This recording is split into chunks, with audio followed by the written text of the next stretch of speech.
সকলকে জানাই নিউ ইয়ারের আমার তরফ থেকে হ্যাপি নিউ ইয়ার। আজকের দিনটি ছিল 1 জানুয়ারি।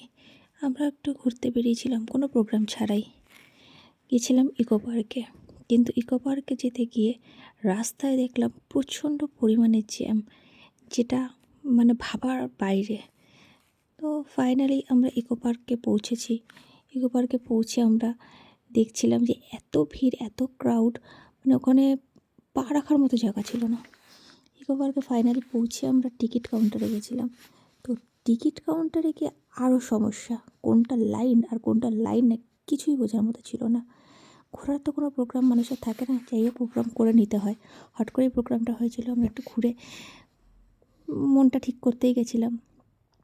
গিয়ে দেখলাম এত ভিড়ের মধ্যে ঘোরা তো অসম্ভব ব্যাপার। যাই হোক একটুখানি কোনো রকমে ঘুরে আমরা একটু সোলার মিউজিয়ামের দিকে গেছিলাম। তো সোলার মিউজিয়ামে ঢুকতে পারলাম না, যদিও সোলার মিউজিয়ামটা দেখার জন্যই মেনলি গেছিলাম, যেখানে রোবট আছে।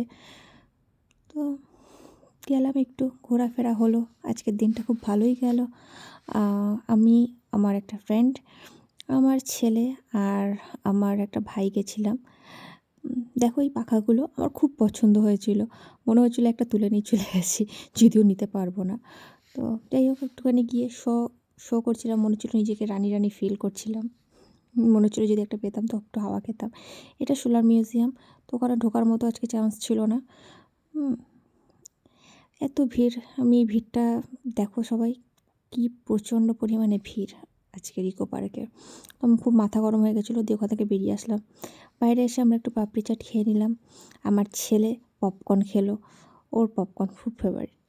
যাই হোক আমরা ওখান থেকে বেরিয়ে বাড়ি চলে এসেছি। বাড়ি এসে প্রচণ্ড পরিমাণে ক্লান্ত হয়ে গেছি।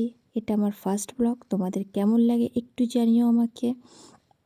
এটা আমার আজকে ড্রেস কোড ছিল। তো